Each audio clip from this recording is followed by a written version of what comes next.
constatons que chaque année, toujours avant Tisha B'Av, on lit la paracha de Devarim.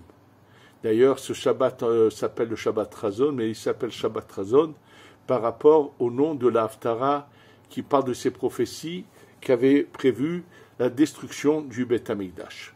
Simplement, cette paracha de Devarim est une paracha où Moshe Rabbeinu fait des remontrances à cette génération qui va rentrer en Eretz Israël. Eux ne sont pas les responsables de ce qui s'est passé, il leur rappelle tout ce qu'ont fait leur père, et c'est toute une paracha de remontrances. Alors c'est sûr qu'il doit y avoir un rapport avec Tisha B'Av, et comprendre dans ce cas quel est le rapport avec ce qu'on nous dit que le jour de Tisha B'Av est né le Mashiach.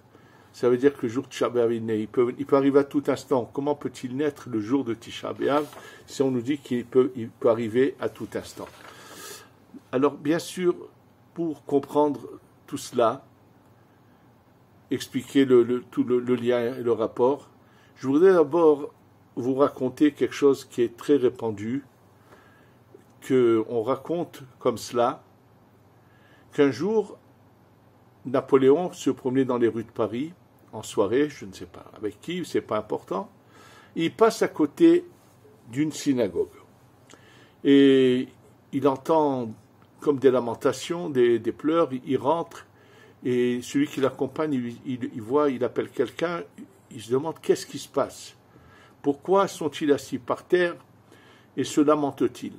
Alors quelqu'un vient lui explique que le temple, le Beth Amikdash, a été détruit. Alors lui est choqué, il dit mais qui a détruit comment? Il croit que c'est maintenant, il se demande qu'il n'a jamais rien entendu, comment c'est possible, qu'il a osé toucher, faire. On lui dit non, il ne s'agit pas d'un événement qui vient de se passer. Ah bon, alors quoi? Ah ben non, ça s'est passé, et puis on lui dit ça à l'époque, c'était peut-être 1800 ans. Et il est stupéfait. Et vous continuez à vous lamenter? Oui. Et il a dit, ben oui, pourquoi ce peuple peut continuer à exister? Un peuple qui se souvient de son passé a un avenir. En fait, ce qu'il dit est juste. L'histoire apparemment est juste puisqu'elle est tellement répandue, mais quoi qu'il en soit, pour comprendre de quoi il s'agit, quelle est la profondeur de ces paroles, et c'est ça qui va nous aider à comprendre d'abord pourquoi cette paracha de Devarim se trouve toujours, donc ces reproches un peu quelque part, Moshe va venir, attendez, attention, Moshe parle, tout le livre de Devarim se situe un mois et une semaine avant le départ de Moshe Rabbeinu de cette terre. Ça veut dire, Moshe Rabbeinu a quitté l'espace du globe le 7 Adar, et là, le livre de Devarim commence le 1er Shvat. Donc c'est tout le mois de Shvat et une semaine dans Adar. Alors pour comprendre cela, je vais vous citer des paroles du Harizal qui ont une profondeur et qui vont expliquer vraiment à tous, même que c'est écrit dans un livre de Kabbalah, mais c'est la psychologie de l'individu. Qu'est-ce qui fait qu'un individu se remet en question? Qu'est-ce qui fait qu'un individu commence à comprendre qu'il agit mal et qu'il veut se remettre en question? Alors pour le comprendre, je vais vous lire moi ce texte, et qui, pour beaucoup, n'a pas de sens, que les paroles qu'il a l'air de dire sont surprenantes, et quand on va le comprendre, on va voir la profondeur pour comprendre l'être humain avec la parcelle divine qui est en lui.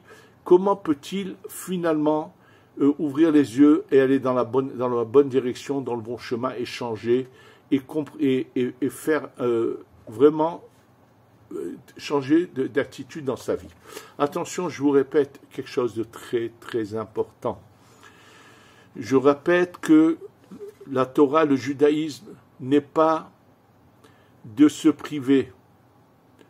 La Torah veut que chaque individu a l'obligation de se marier, puisque le mariage est un but en soi, d'unir deux demi-âmes qui sont, même si elles ne sont pas toutes de la même origine, mais que ce soit quels qu'ils sont des demi qu'on va essayer d'unir ensemble, et qui est un but en soi. La Torah ne tient pas à ce qu'on se prive de nourriture. Si on le voit à Kippour, c'est parce qu'on vient, c'est juste uniquement quand il est question de venir essayer de comprendre qu'on a mal agi et changer, c'est tout. Mais sinon, l'idéal, c'est de vivre une vie normale et un bon équilibre, d'utiliser tous nos membres comme il se doit, comme on doit les utiliser. Et je vous rappelle pour cela les paroles qu'a écrit un des élèves du Chafetz Chaim. Et qui c'est qui a vu cet article, qui a été vraiment étonné, surpris de voir ça? Le fils du Chafetz Chaim, celui qui malheureusement est parti dans la Shoah. Avant la Shoah, quand il écrit un livre sur son père, il ramène cet écrit qu'il avait énormément touché et qui trouvait que c'était vraiment celui qui avait écrit cela avait su comprendre et illustrer qui était vraiment le Chafetz Chaim. Et quel était dans cet article, voilà ce qu'il est marqué. Le Chafetz Chaim a un gendre qui s'appelle le Rav Hirsch, et celui qui écrit cet article dit, celui qui voit de loin le Chafetz Chaim et le Rav Hirsch est persuadé que Rav Hirsch est beaucoup plus tzaddik que le Chafetz Chaim, parce que Rav Hirsch ne parle presque jamais, il marche toujours les yeux baissés, et il a l'air d'être enfermé dans un cocon comme ça. Alors que le Chafetz Chaim a l'air d'avoir une vie tout à fait normale, où il parle, où il marche normalement, sans aucune manière d'extrémisme. Et là, cet élève qui dit, sache que tu te trompes bel et bien. Hachem, Dieu n'a créé aucun membre pour le rendre stérile, mais pour bien savoir l'utiliser. Ça veut dire qu'on doit on doit utiliser tous nos membres, mais d'une manière bonne, qui est juste, et qui finalement emmène le bonheur. Et c'est ça les bases du judaïsme. C'est qu'on ne sait pas bien utiliser nos membres, et qu'on les utilise où il ne faut pas, qu'on commet des erreurs, et qu'on ne respecte pas la volonté d'Hachem. Dans tous les cas, pour comprendre pourquoi les gens ont ces tendances, quelles que soient les personnes, il n'y a pas une personne sur Terre qui ne commet pas des erreurs. Simplement, il y en a qui en font très peu, il y en a qui les font en quantité et en majorité. Alors, pour comprendre cela, dans le livre qui s'appelle le Sha'ar HaGilgulim, l'Akdama Kaf, le 20e chapitre du Sha'ar HaGilgulim, il dit là les paroles suivantes. Sache que toutes les âmes, par la faute de Adam Arishon, le mal et le bien se sont mélangés. Et c'est pour ça que même chez il se peut que le bon d'un tzaddik un peu de bon d'un tzaddik va se trouver chez un rachat, et un peu de mal de ce rachat se trouve chez le tzaddik. Donc il y a un mélange qui se passe. Et c'est pour ça qu'on peut comprendre pourquoi des fois on voit qu'un homme qui est très bien, qui en tout point de vue est tzaddik, mais dans des petits détails, il a une attitude qui ne convient pas à son personnage, ou vice-versa, on voit des gens qui, d'une manière globale et générale, sont des rechaïm, mais tout d'un coup, sur une mitzvah ou deux, ils s'attachent absolument. Et il dit c'est à cause de ce mélange. Et donc, qu'est-ce qu'il faut? Il faut absolument remettre les pendules à l'heure, ça veut dire remettre les choses à leur place. Il dit que c'est pour ça qu'il y a une obligation à l'homme, celui qui est dans la bonne voie, qui est dans le bon chemin, de courir après les fauteurs et chercher et leur donner le mérite, comme si que tu cours après ta vie. Et il explique que lorsqu'un tzaddik va après chercher un rachat, quelqu'un qui est dans la mauvaise voie, qui a une mauvaise conduite, et qui cherche à l'améliorer, à le changer, alors il dit en faisant cela, il va se passer quelque chose, il va y avoir le fait que tu parles avec cette personne et que tu agis et que lui va te répondre, par ces paroles, il va y avoir des échanges de parcelles, ça veut dire le mauvais qui est à lui, qui se trouve chez toi, tu vas le lui renvoyer, et le bon qui est à toi, qui se trouve chez lui, tu vas le lui prendre. Et il dit jusqu'à que toi tu sois kulotov complètement bon, et lui va être kulora, lui tout complètement mauvais.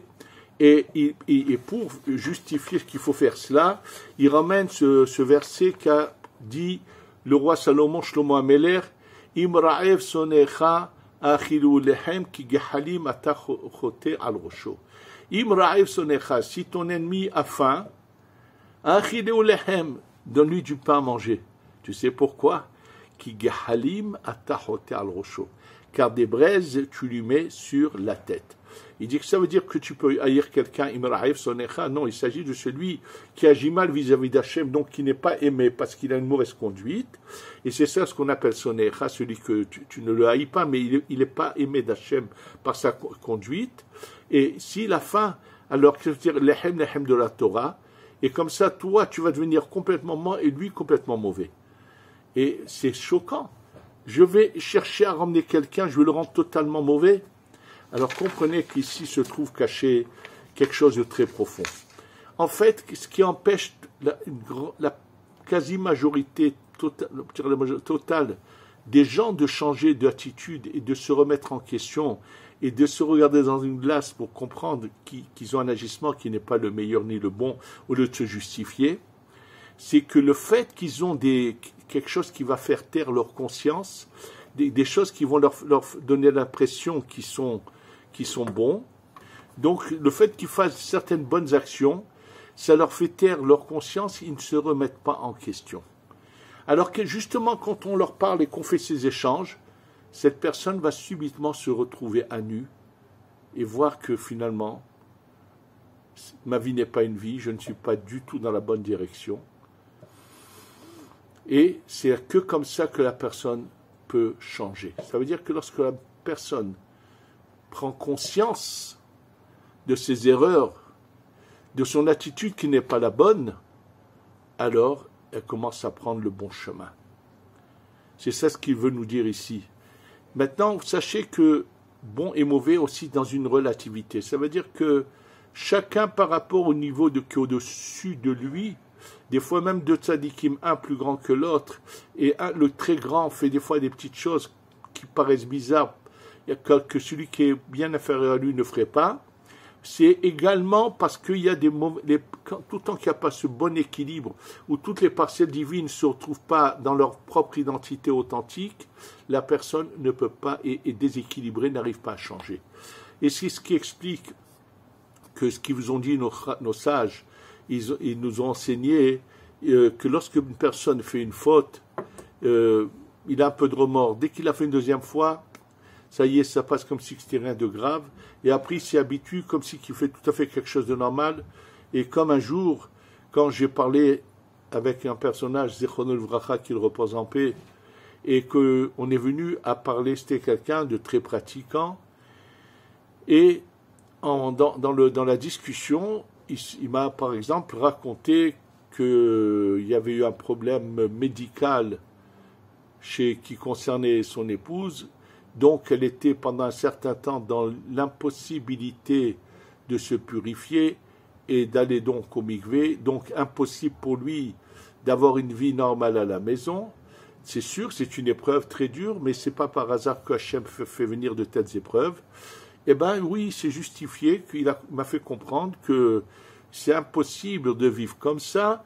Et donc il avait la tolérance, il s'est donné la tolérance d'aller voir ailleurs, ce qui est complètement faux et qui est contraire au principe de la Torah. Je ne souhaite à personne d'être dans des épreuves, mais comme un jour, quand quelqu'un qui était au Kollel, Gam Zichron Evracha, qui n'est plus malheureusement de ce monde, est venu une fois me parler, il avait une épreuve au niveau de l'éducation avec un jeune homme chez lui, et quand il m'a parlé de ce qu'il endurait, et que j'ai cherché à le remonter, à le réconforter, il m'a dit, mais je ne peux plus. Alors je lui ai dit, écoute bien, si tu ne peux plus, c'est sûr que ça va changer, parce que Hachem ne donne jamais une épreuve que la personne ne peut pas surmonter.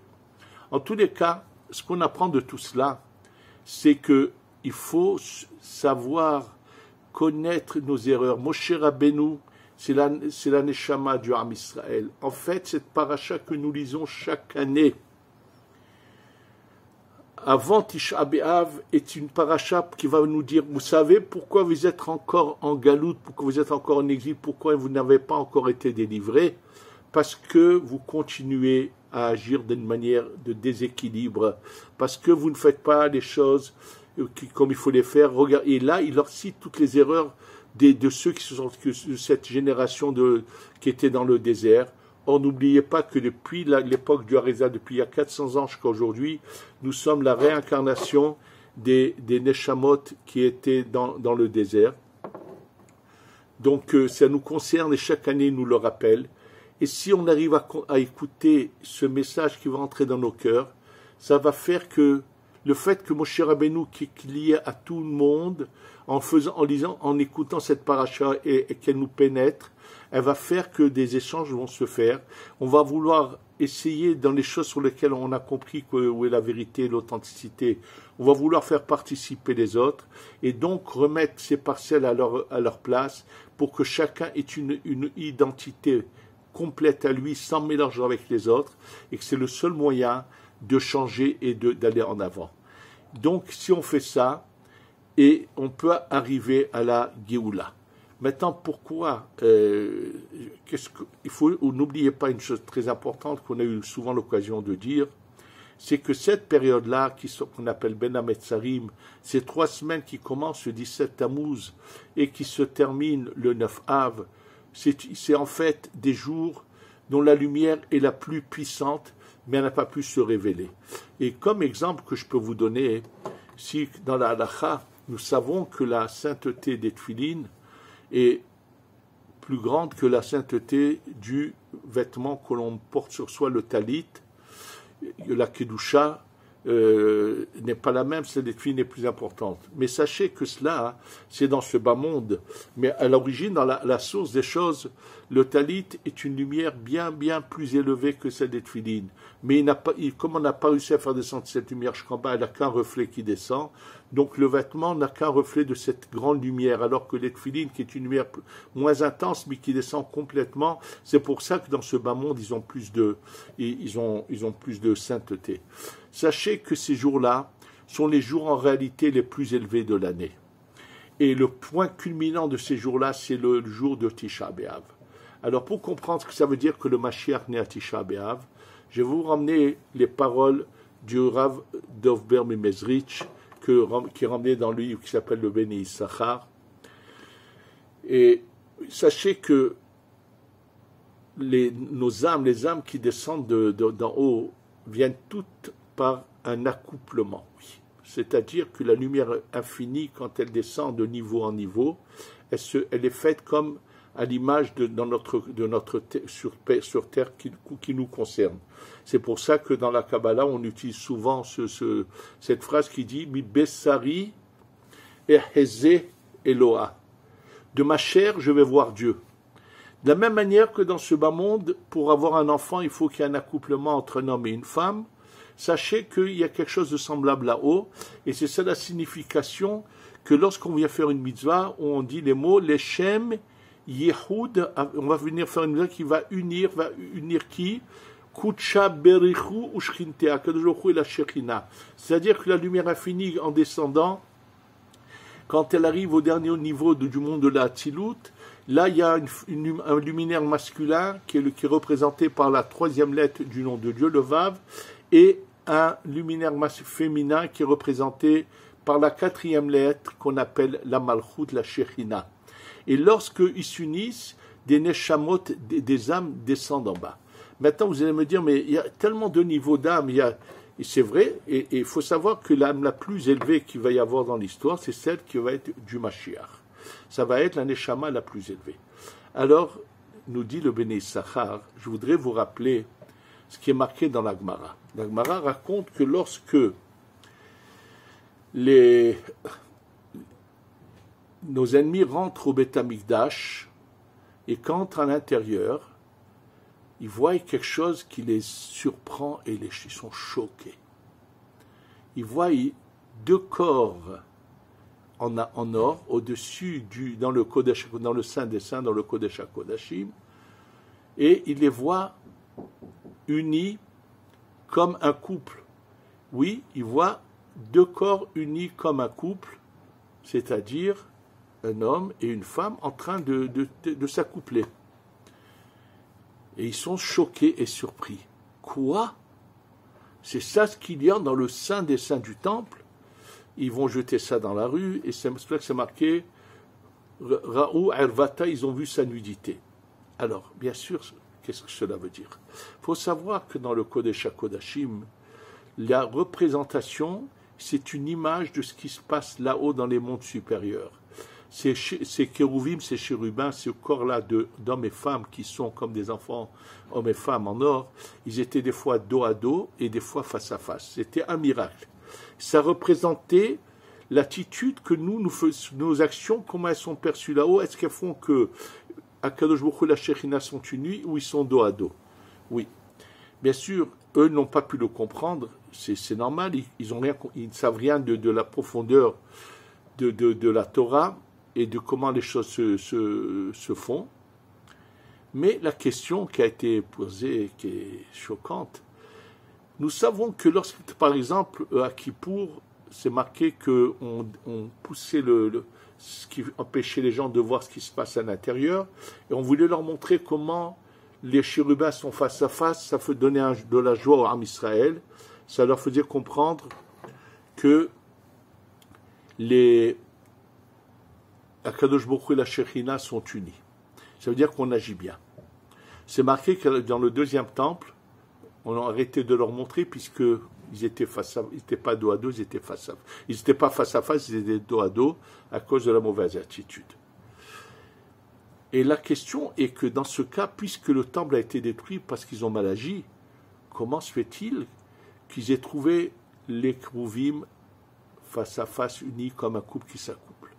Ça, c'est la question qui est posée, bien sûr. Comment a-t-il pu se passer une telle chose? Et c'est là-dessus que le Rav Dov Ber Mezritch répond quelque chose de fabuleux. Il nous explique quelque chose de très beau en citant une halakha, quelque chose, oui, un texte, qui concerne la vie d'un couple.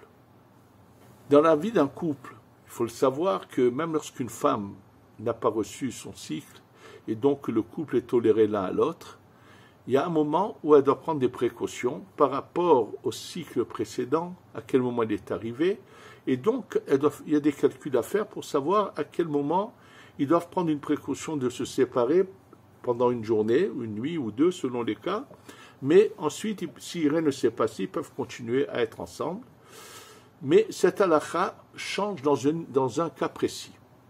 Lorsqu'un homme doit prendre la route, doit voyager, alors, dans ce cas, les Chachamim tolèrent de ne pas avoir de ne pas s'abstenir. S'il va demain il va voyager et ce soir, c'est le moment où ils auraient dû s'abstenir. Dans ce cas, puisqu'elle est pure, cette femme, elle n'a rien reçu, elle n'a pas reçu son cycle, mais cette abstention n'est pas nécessaire, puisqu'il faut qu'au contraire, c'est marqué mitzvah livkot et ishto, qu'un homme a l'obligation d'être avec sa femme avant son voyage. Et là, le Rav Dov Ber Mezritch dit que se passe-t-il lorsqu'une personne va voyager pour un long voyage? Il sait qu'il va s'absenter, je ne sais pas combien de mois. Il dit, imagine bien avec quelle étreinte et quel désir et quel amour ce couple va se retrouver, puisqu'après ils savent qu'ils vont être séparés longtemps. Et il nous dit, sache que c'est pareil là-haut, lorsque devait y avoir l'exil et que la Shekhinah devait aller, c'était l'inverse, la Shekhinah devait aller en exil, puisqu'il y a longtemps, donc il y a eu une union du plus haut niveau, et c'est ça veut dire que grâce à cette union, chaque année, une lumière qui concerne la Neshama du Mashiach se crée et vient et amplifie la puissance de la lumière du Mashiach qui doit se révéler bientôt à nous. Oui. Et ça, c'est pour nous faire comprendre que finalement, au moment où tout est détruit, on n'a plus rien, c'est là qu'on peut remonter et redevenir ce qu'on doit être. Et c'est le jour de Tisha B'Av. Et juste après, on commence une période où on va aller dans une montée pour s'élever, pour arriver à ces jours de Rosh Hashanah, Kippour et Sukkot, et ainsi de suite. En fait, ce qu'il faut savoir, c'est qu'on doit prendre conscience que le Mashiach ne dépend que de nous. si on décide de se remettre en question, de s'améliorer, d'essayer d'avancer, de bien faire les choses, aussi bien vis-à-vis d'Hachem, mais surtout vis-à-vis de l'un vis-à-vis de l'autre, de savoir avoir le respect des autres, d'autrui. Avec cela, on peut faire venir la Géoula. Nous assistons actuellement à des faits où Hachem nous montre que même dans cette période qui paraît être une période obscure, où nos ennemis en général ont réussi à avoir le dessus, il se passe tout à fait l'inverse. C'est qu'actuellement, on les voit, les têtes de nos ennemis tombent les unes après les autres, comme ça s'est passé d'abord avec un des chefs du Hamas, Def, qui était chef de l'armée, maintenant avec le chef politique du Hamas, Haniyeh, avec le second après Nasrallah du Liban, bref, et ils sont en train d'être exterminés. Et sachez que ça va continuer, ça va en s'amplifiant, parce que le fait qu'eux tombent ici dans ce bas monde, c'est que leur ange là-haut est en train de le faire tomber et de l'écraser. Et c'est pour ça la répercussion, et que eux, ceux qui le représentent ici, partent les uns après les autres.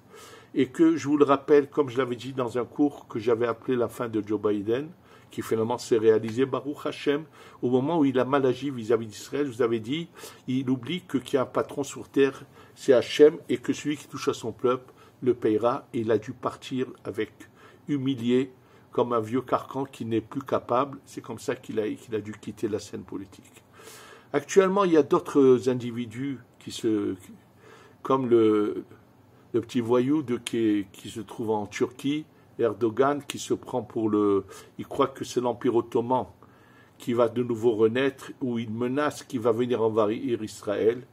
Eh bien, il ne sait pas que c'est le même sort qui l'attend, et que sa fin à lui aussi se rapproche, et que tous ceux qui actuellement veulent nous combattre, leur fin est proche, parce que nous sommes arrivés au bout du chemin, et que là maintenant, avec quelques bons gestes, quelques efforts personnels de chacun, on va tout de suite voir le troisième Beth Amikdash descendre, on va arriver à la Géoula Shlema, Shetavo, Bimera, Beyamenu, Amen, Ve Amen.